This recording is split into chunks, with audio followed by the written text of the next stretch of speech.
దోమల్ని control చేసుకునే చర్యలు చేపట్టే వాళ్ళం. మొదటిది ఆయిల్ బాల్స్ వదిలిపెట్టేవాళ్ళం. ఆయిల్ బాల్స్ తోటి లార్వా అంతా చచ్చిపోతుంది, లార్వా స్ప్రెడ్ కాదు, తద్వారా దోమల నియంత్రణ తగ్గింది. రెండవది మాన్యువల్ భుజానికి ఈపుకు దోమల స్ప్రేయింగ్ డబ్బా మనం కట్టుకొని దాన్ని 15 మీటర్ల దాకా పోతుంది. ఈ 15 మీటర్లు స్ప్రేయింగ్ చేసేవాళ్ళం.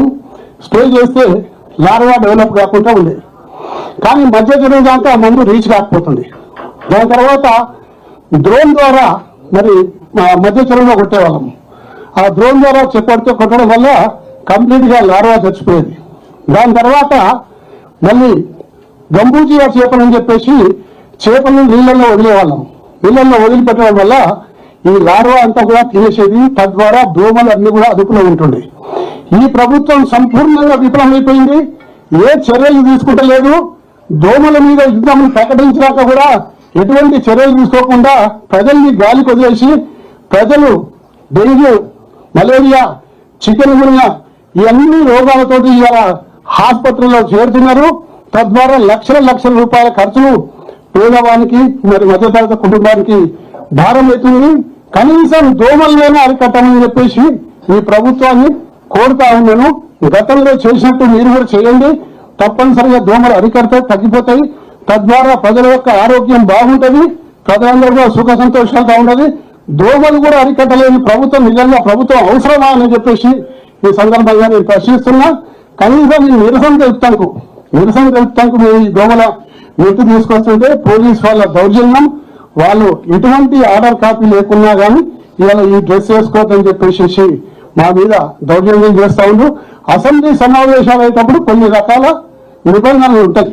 సమావేశాలు అప్పుడు అసెంబ్లీ సమావేశాలు లేనప్పుడు కూడా ఈ నిబంధనలు పెట్టి ప్రజాస్వామ్యాన్ని గొంతు నొక్కే ప్రయత్నం చేస్తున్నాం కూడా ఈ సందర్భంగా మనవి చేసుకుంటూ ఈ యొక్క హైదరాబాద్ లో దోమలను అరికట్టని మహాప్రభు అని చెప్పేసి ఈ సందర్భంగా కోరుతున్నా.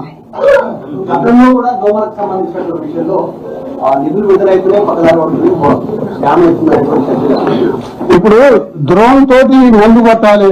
ఆ డ్రోన్ డబ్బులన్నీ కూడా అధికారులంతా కూడా కాజేస్తుంది. ఎక్కడ డ్రోన్ పెట్టి కొడతలేరు. గంబూజియా చేప పిల్లలు చెరువులకు వదిలిపెట్టాలి. ఆ గంబూజియా చేప పిల్లలు చెరువులకు వదిలిపెడతలేరు. ఇట్లా అనేక రకాలుగా అవినీతి కార్యక్రమాలు పాల్గొనడం వల్ల ఎక్కడ కూడా దోమలు మరి విజృంభిస్తున్నాయి, స్వైర విహారం చేస్తున్నాయి. ఈ సెలవులలో హైదరాబాద్ నగరం కొన్ని కుటుంబాలు ఈ దోమల బారిన పడలేక 2-3 రోజులకే హైదరాబాద్ వదిలిపెట్టడం వల్ల స్వస్థలాలకు చేరుకున్న సందర్భాలు కూడా చాలా ఉన్నాయి. కాబట్టి ఈ దోమల బారి నుంచి ప్రజల్ని రక్షించమని చెప్పి కోరుతున్నా.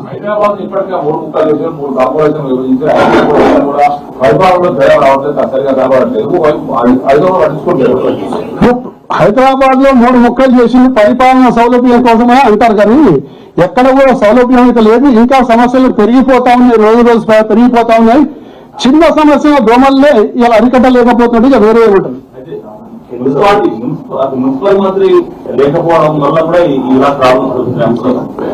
మున్సిపల్ మంత్రి లేకపోవడం అనేది హైదరాబాద్ నగరం జిహెచ్ఎంసీ నిరంతరం ఒక మున్సిపల్ మంత్రిని నిరంతరం పర్యవేక్షిస్తుంటే సమస్యలు అనేక రకాలుగా అదుపులోకి రాకుండా ఉండే పరిస్థితి ఉంటుంది హైదరాబాద్ లో. అటువంటిది మున్సిపల్ మంత్రి లేకపోవడం కూడా ఈ సమస్యలకు మూల కారణం అయిపోయింది. కాబట్టి ప్రభుత్వం ఇంకైనా కళ్ళు తెరిచి మిగతా సమస్యలు పెద్ద కాకుండా చూసుకోవాలని చెప్పి కోరుతున్నాం.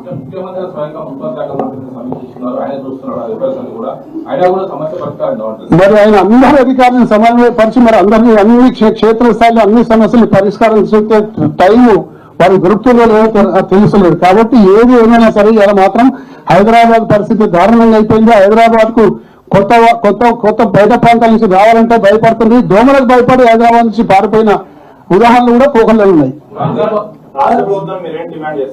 దోమలను అరికట్టండి, ప్రజలను రక్షించండి.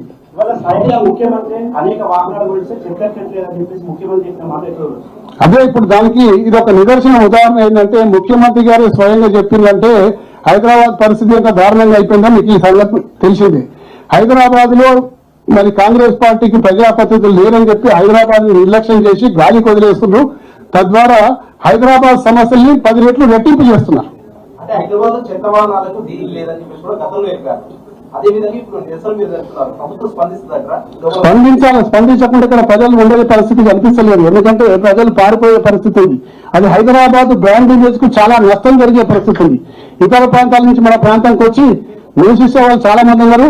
మరి ఉండే వాళ్ళు కూడా చాలా మంది కొద్ది రోజులు ఉండేవాళ్ళు. ఇప్పుడు అందరూ పారిపోయే పరిస్థితి ఉంది.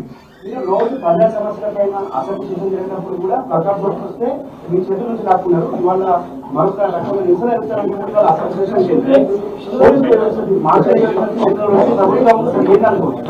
దీన్ని తీవ్రంగా ఖండిస్తున్నాం. ఎందుకంటే పోలీసు వాళ్ళు మనం అసెంబ్లీ సెషన్ నడిచేటప్పుడు కొన్ని నిబంధనలు ఉంటాయి.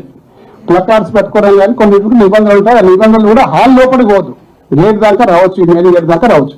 ఇప్పుడు ఎటువంటి నిబంధనలు ఉన్నాయి. కానీ పోలీసు వాళ్ళు జులుం తోటి ఇవాళ నిజం కూడా ఆపి దోమల మిషన్ కూడా తెచ్చినాం ప్రభుత్వానికి చూపెడతామని చెప్పేసి. ప్రభుత్వం నుంచి మేము కోరుతుంది ఏంటంటే ప్రతి డివిజన్ కి 10 దోమల మిషన్లు ఇవ్వాలి, దోమల ఫాగింగ్ మిషన్స్ ఇవ్వాలి.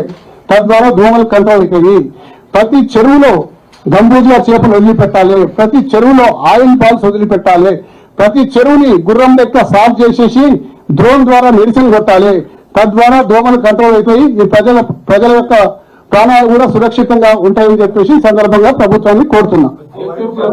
ప్రజాపాలనకు సంబంధించి కూడా 99 పూర్తి గ్రామ సభలు కూడా వేసుకుంటారు, పెద్ద ఎత్తున ఉత్సవాలు కూడా వేసుకుంటారు. ఇంకా ఏం ఉత్సవాలు నాకు అర్థం కాదు. ఏం సంబరాలు చేసుకుంటాం సాధించింది ఏముందని సంబరాలు చేసుకుంటున్నారు. కేవలం దోమల వల్ల హైదరాబాద్కు వచ్చే వాళ్ళు జనం తగ్గిపోతుందంటే ఇంకా సంబరాలు చేసుకోవడానికి అర్థమే లేదు. కేవలం ఇదంతా కూడా ఒక పెద్ద డ్రామా. ఇకనైనా ఈ డ్రామా ఆపి పరిపాలన మీద దృష్టి కేంద్రీకరించాలని కోరుతున్నాం.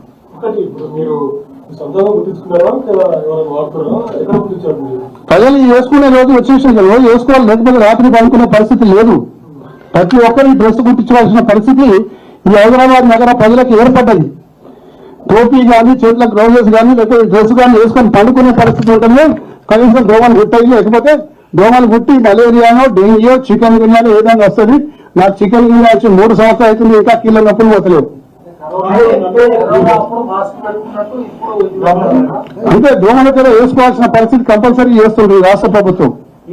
హైదరాబాద్ చేసి మేము మొత్తం గుర్రపెక్కలు వదిలించాము, అన్ని చెరువులు సుందరీకరణ చేసామని చెప్తారు. మరి వాళ్ళ మేము ఎంతబడి అయితే మొన్న మా దగ్గర గుర్రపు డెక్క తొలగించే ప్రక్రియ మొన్న స్టార్ట్ చేసాం. మేమే నాగోల్ చెరువులో కానీ కుమ్మరకుంటలో కానీ మొన్న స్టార్ట్ చేసాం. ఇప్పటికల్లా ఎప్పుడో సాఫ్ చేసేసి పలుమార్లు ఆయిల్ బాల్స్, పలుమార్లు డ్రోన్ తోటి స్ప్రేయింగ్, పలుమార్లు మాన్యువల్ స్ప్రేయింగ్, పలుమార్లు 1-2 సార్లు గంబూజియా చేపలు వదిలిపెట్టాల్సి ఉండే. ఇప్పుడు బాగా పెరిగిపోయినాయి. వీటిని కంట్రోల్ చేయాలంటే ఇప్పుడు సాధ్యం కాదు. వాటి లార్వా స్టేజ్లో దాదాపు 70% చంపేస్తే అప్పుడు దోమలు అదుపులో ఉంటాయి, నియంత్రణలో ఉంటాయి. 70% అప్పుడే చంపేసేయాలి ఈ 5 చర్యల ద్వారా. ఒకటి చర్య, మొదటిది మాన్యువల్ స్ప్రేయింగ్, రెండవది డ్రోన్ స్ప్రేయింగ్, మూడవది గంబూజియా చేపలు, మూడవది ఈ దాదాపు మరి గుర్రపు డెక్క సాఫ్ చేయడం, నాలుగవది. ఈ 4 చర్యలు తీసుకుంటే 70% అదుపులో ఉంటాయి. 25% అంటే దోమలు ఎక్కడ కూడా మనము 25% మేమో ఉంటాయి కాబట్టి ప్రాబ్లం ఉండదు. కానీ ఇప్పుడు 100% ఏంటి మా ప్రాంతంలో కానివ్వండి, ఉప్పల్ ప్రాంతంలో కానివ్వండి, అలా మీకు మన అంబర్పేట ప్రాంతంలో కానివ్వండి, మల్కాజ్గిరి, మరి కుత్బుల్లాపూర్, కూకట్పల్లి అన్ని ప్రాంతాలలో మాస్క్ పెట్టుకొని మాట్లాడాల్సిన పరిస్థితి ఏర్పడ్డది. ఎందుకంటే నోరు గట్టిగా మాట్లాడితే ఎన్ని దోమలు పోతాయని భయంతో మాస్క్ పెట్టుకొని, నోటికి మాస్క్ అడ్డం పెట్టుకొని మాట్లాడాల్సిన పరిస్థితి ఇలా ఏర్పడ్డదంటే ఎంత తీవ్రంగా ఉందో అర్థం చేసుకోండి.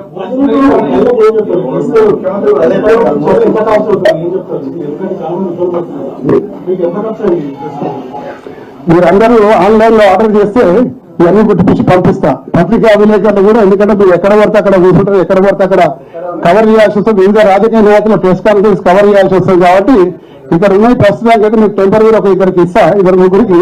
దాని తర్వాత మిగతా సైజులు చెప్తే కుట్టిపించి పంపిస్తా.